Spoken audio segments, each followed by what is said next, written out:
here's the last lesson. And in this lesson, we will see some exercises that will be a bit more complicated, trying to understand how SolveCAD can be used to interpret data set and to infer some processes that characterize magmatic system at depth. SolveCAD is actually very easy for trying to interpret what we see in magmatic system and also to predict what we expect to happen given different melt composition and volatile contents. And of course, volatile contents can be inferred in turn from some measurements that we typically take on volcanoes, such as gas emissions, both from fumaroles and diffuse gas emissions. So let's take a look at the last couple of exercises that I want to share with you. So the first one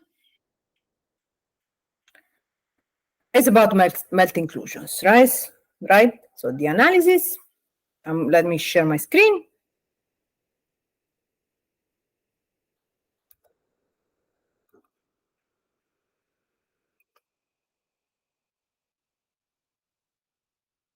First thing, we're going to look at melt inclusion datasets, right? So what we have here, exercise 5. We have a dataset that regards melt inclusions obtained from pyroxene crystals in samples from a sequence of the Agnano Montespina eruption at Campi Flegrei. In each line, the results are expressed as water and CO2 in the melt inclusion, and then silicate melt composition, again, in terms of 10 major oxides as they are requested by SolveCAD. So the format of this data is already what you need to perform your calculation. So let's see how do we go about solving this. Exercise 5. Now, what we're going to need to use is going to be the SolveCAD modality with KL equals to -1. And in fact, if we look at SW input.data, here we have KL equals to -1, which means that when you read SW.data,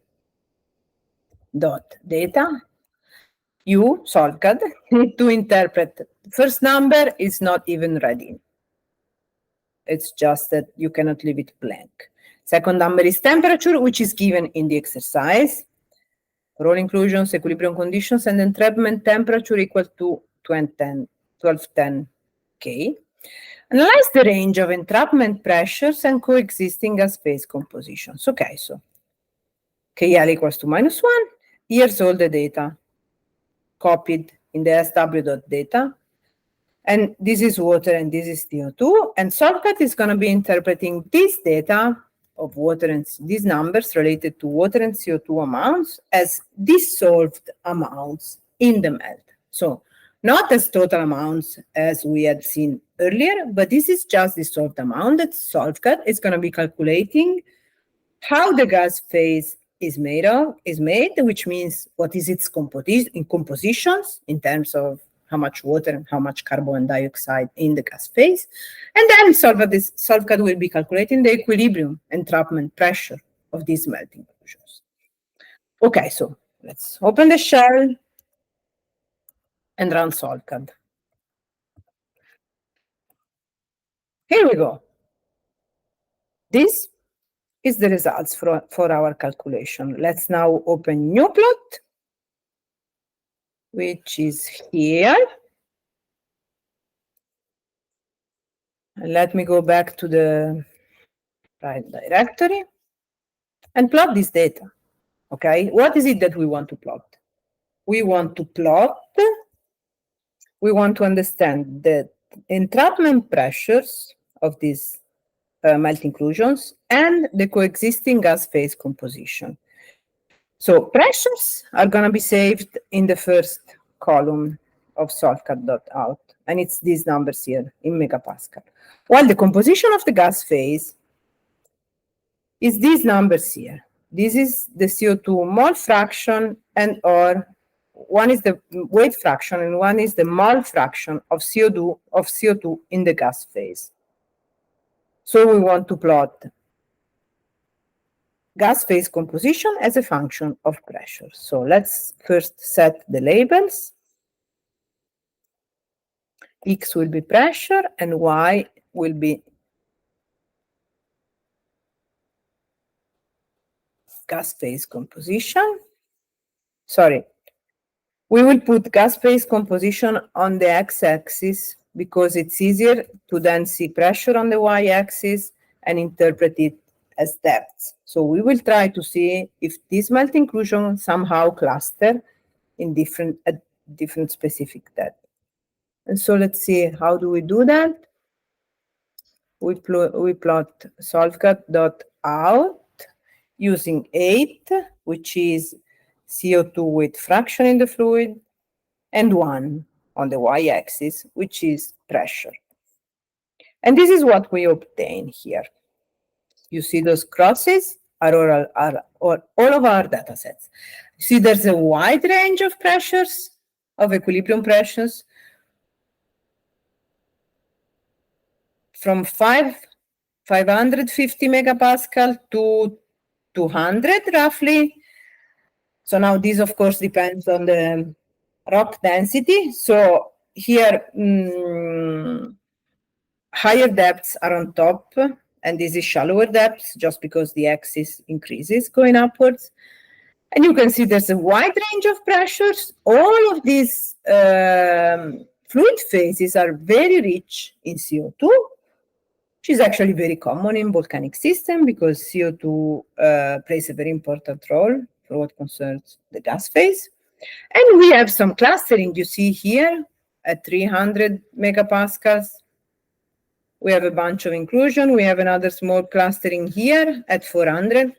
So this might represent different reservoirs where these melt inclusions have been formed. And so possibly they represent places where small magma pockets are staying beneath the volcanic system, in this specific case at Campi Flegrei. So SolveCAD can help us also in detecting entrapment pressure and thus in reconstructing the structure of a volcanic plumbing system. Let's go now to the next and last exercise that you see here, exercise number 6, it's called. And so for the basalts in exercise 1,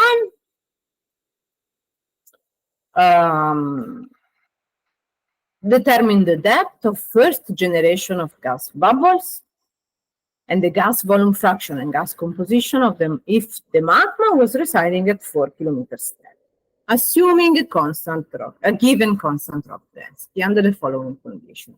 Okay, so how do we go about determining the pressure and from which we can deduce the depth of generation of gas bubble? We simply, what we can do, given that we know the compositions, we know the temperature, we can, as we did in the first exercises, we can plot a saturation curve and see when does the gas weight fraction change from 0. Okay? So let's do it. We need to change, of course, we need to prepare both input files. So SW input SKL equals to 1, which is saturation curve, and SW as the 3 different settings that we have here. The composition is the same, while the CO2 weight percent and the temperature changes. We have the 3 settings here, and we can run SolveCAD on each one of them. Right? I've done that already, and I'm going to just show you the results, which are here again.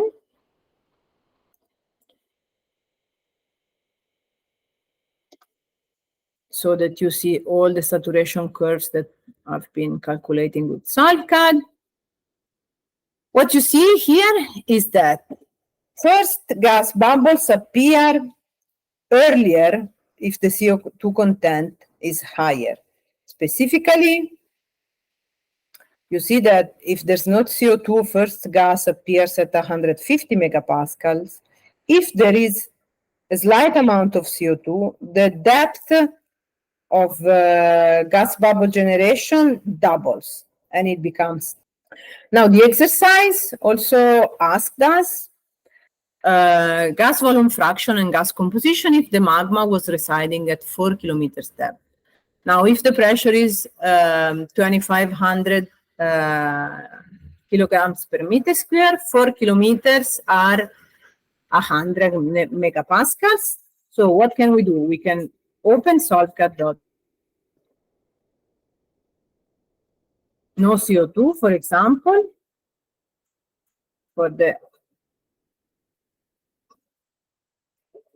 SolveCAD, no CO2, and look for 100 megapascals, which is this line here. This line here will contain all the information for this magma at 4 kilometers depth. So, how much gas? Volume fraction, it's this one here. It's 13% gas volume fraction for a weight percent of 1. Of course, gas has a very low density. Therefore, it occupies a very large volume. And what is the composition of this gas? This, of course, this gas is all water because there is no CO2 in the system, right? If we check the one with some CO2, we will see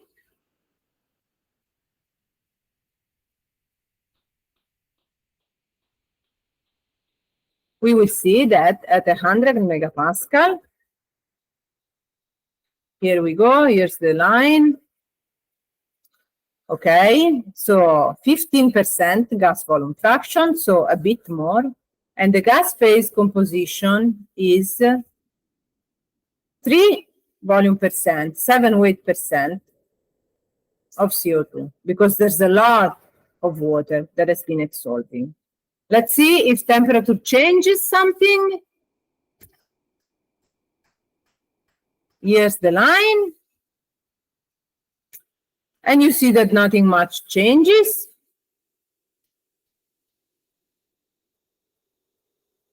But indeed, something does. So there's a bit more gas. It's 18% instead of 14 as it was.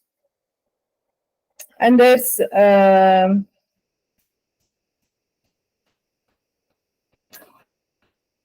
its composition is also slightly different.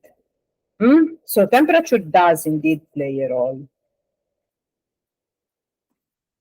All right, so temperature does play a role, although not in terms of where the first bubble applies. So the first difference are at lower pressures.